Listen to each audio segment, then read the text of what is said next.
Hello, VK. ನಿಜವಾಸ್ತು ಚಾನಲ್ಗೆ ಸುಸ್ವಾಗತ. ಈಗಾಗಲೇ ನಾನು 35ನೇ ಎಪಿಸೋಡನ್ನು ನಿರ್ಮಿಸುತ್ತಿದ್ದೇನೆ. ಈಗ 34ನೇ ಎಪಿಸೋಡಿನಲ್ಲಿ ನಾನು ಉತ್ತರದ ವಾಯು ರಸ್ತೆಯ ಕುತ್ತು ಎಂದು ಹೇಳಿದ್ದೇನೆ. ಈಗಾಗಲೇ ಇದೇ ರೀತಿ ಅದರ ಬಗ್ಗೆ ದುಷ್ಪರಿಣಾಮ ಏನು ಬೀರುತ್ತದೆಂದು ಸಂಪೂರ್ಣವಾಗಿ ವಿವರವಾಗಿ ತಿಳಿಸಿದ್ದೇನೆ. ಈಗ ತಾವು ಈ ಮುಂದಿನ ವಿಡಿಯೋ ಪೂರ್ವದ ಬಾಗಿಲಿನ ರಸ್ತೆಯ ಬಗ್ಗೆ ಹೇಳುತ್ತೇನೆ. ಸಾಮಾನ್ಯವಾಗಿ ಪ್ಲಾಟುಗಳು ಕೊಂಡುಕೊಂಡರೆ ತಾವು ಖರೀದಿ ಮಾಡಿದ್ದೇ ಆದರೆ ಅಲ್ಲಿ ನಿಮಗೆ ನಿಮ್ಮ ಮನೆಗೆ ಪೂರ್ವದ ಆಗ್ನೇಯ ರಸ್ತೆಯು ಇತ್ತು ಎಂದರೆ ಅದರಲ್ಲಿ ಬಹಳ ಜಾಗರೂಕತೆಯಿಂದ ನೀವು ಮನೆಯನ್ನು ನಿರ್ಮಾಣ ಮಾಡಿಕೊಳ್ಳಬೇಕು. ಮನೆಯಾಗಿರಬಹುದು, ಅಂಗಡಿ ಆಗಿರಬಹುದು, ಶಾಪ್ ಆಗಿರಬಹುದು, ಮಾಲ್ ಆಗಿರಬಹುದು. ಅದೆಷ್ಟು ದೊಡ್ಡ ದೊಡ್ಡ ಮಾಲುಗಳು ಸಹ ಪೂರ್ವ ಆಗ್ನೇಯದ ದಿಕ್ಕಿನಲ್ಲಿ ಕೆಲವೊಂದು ಇರುವುದ ಕಾಲಕ್ಕೆ ರಸ್ತೆ ಇರುವ ಕಾಲಕ್ಕೆ ಅದರ ಕುತ್ತು ಎನ್ನುತ್ತಾರೆ, ಪೂರ್ವ ಆಗ್ನೇಯದ ಕುತ್ತು. ಈ ಕುತ್ತು ಏನೈತಲ್ಲ ಬಹಳ ಕೆಟ್ಟ ಪರಿಣಾಮವನ್ನು ಬೀರುತ್ತದೆ. ಅದಕ್ಕೆ ತಾವು ಅದರ ದುಷ್ಪರಿಣಾಮವನ್ನು ತಪ್ಪಿಸಿಕೊಳ್ಳಬೇಕಂತಂದರೆ ನಾನು ಈಗಾಗಲೇ ಮುಂದೆ ತಿಳಿಸುವಂತೆ ನೀವು ಅದರ ಬಗ್ಗೆ ಸಂಪೂರ್ಣವಾಗಿ ಜಾಗ್ರತೆ ವಹಿಸಿ ನೋಡಿಕೊಂಡರೆ ಒಂದು ಚಿಕ್ಕದೊಂದು ಮನೆಯನ್ನು ನಿರ್ಮಾಣ ಮಾಡಬೇಕು. ಹೇಗೆಂದರೆ ನಿಮ್ಮ ಪ್ಲಾಟಿಗೆ ನೇರವಾಗಿ ಪೂರ್ವಾಗ್ನೇಯ ಭಾಗ ಎಷ್ಟು ಬರುತ್ತದೆ ಅದರ ಅಳತೆ ಪ್ರಕಾರ ತಾವು ಪೂರ್ವಾಗ್ನೇಯದಲ್ಲಿ ಅಂದರೆ ನಿಮ್ಮ ಪ್ಲಾಟಿನಲ್ಲಿ ಒಂದು ಚಿಕ್ಕ ರೂಮನ್ನು ನಿಮ್ಮ ಕಂಪೌಂಡಿನ ಒಳಭಾಗದಲ್ಲಿ ನಿರ್ಮಾಣ ಮಾಡಿ ಅದಕ್ಕೆ ಆ ರೂಮಿಗೆ 4 ದಿಕ್ಕಿನಲ್ಲಿ ಕಂಪೌಂಡ್ ಮಾಡಿ ಅದಕ್ಕೆ ಸಂಪೂರ್ಣವಾಗಿ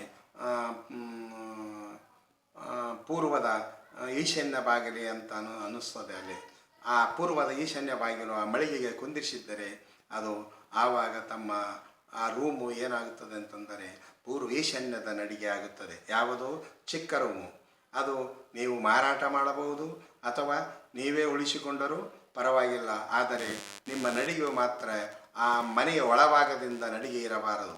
ಒಂದು ವೇಳೆ ಆ ನಡಿಗೆ ಇದ್ದರೆ ಮತ್ತೆ ಆ ದೋಷ ನಿಮಗೆ ಉಂಟೇ ಉಂಟು. ಅದಕ್ಕೆ ನೀವು ಹೊರಭಾಗದಿಂದ ಅಂದರೆ ಪೂರ್ವ ಈಶಾನ್ಯದಿಂದ ಬಂದು ಆ ರೂಮಿಗೆ ಆಗಲಿ ಆ ಅಂಗಡಿಯಾಗಲಿ, ಒಂದು ವೇಳೆ ನೀವೇ ಅಂಗಡಿಯೇ ನಿರ್ಮಿಸಿದ್ದರೆ ಆಗಲಿ ಚಿಕ್ಕದು ಯಾವುದೇ ಏನು ಮಾಡಿದ್ದರೆ ಆಗಲಿ ಅಲ್ಲಿ ನೀವು ಪೂರ್ವ ಈಶಾನ್ಯದ ನಡಿಗೆಯಿಂದ ಬಂದು ಆ ರೂಮಿನಲ್ಲಿ ಅಂದರೆ ಪೂರ್ವಾಗ್ನೇಯದಲ್ಲಿ ಚಿಕ್ಕದೊಂದು ರೂಮ್ ಕಟ್ಟಿರುತ್ತೀರಲ್ಲ ಆ ರೂಮಿಗೆ ಪೂರ್ವ ಈಶಾನ್ಯದ ನಡಿಗೆಯಿಂದ ಬರಬೇಕು. ಅಂದರೆ ನೀವು ಬರುವ ಕಾಲಕ್ಕೆ ಅದಕ್ಕೆ ದಕ್ಷಿಣದ ಆಗ್ನೇಯ ನಡಿಗೆ ಆಗುತ್ತದೆ. ಆವಾಗ ನಿಮಗೆ ಒಳ್ಳೆಯ ಶುಭ ಫಲಗಳನ್ನು ಕೊಡುತ್ತದೆ. ಒಂದು ವೇಳೆ ನೀವು ಹಾಗೆ ಮನೆಯನ್ನು ಪ್ಲಾಟನ್ನು ನಿರ್ಮಿಸಿದ್ದಾದರೆ ಇದು ಪೂರ್ವ ಆಗ್ನೇಯದ ರಸ್ತೆಯ ಕುತ್ತು ಎನ್ನುತ್ತಾರೆ. ಈ ಕುತ್ತು ಎಂಬುದು ಮನುಷ್ಯನಿಗೆ ಕುತ್ತಿಗೆಯನ್ನು ಹಿಡಿಯುತ್ತದೆ. ಬಹಳ ಎಚ್ಚರಿಕೆಯಿಂದ ತಿಳಿದುಕೊಳ್ಳಬೇಕು. ಯಾಕಂದರೆ ಎಷ್ಟೋ ಮನೆಗಳು ಅದೇ ರೀತಿ ಕಟ್ಟಿದ ನಮಗೆ ಕಂಪೌಂಡು ಇದೆಯಲ್ಲ ಅಂತ ಹೇಳುವುದುಂಟು.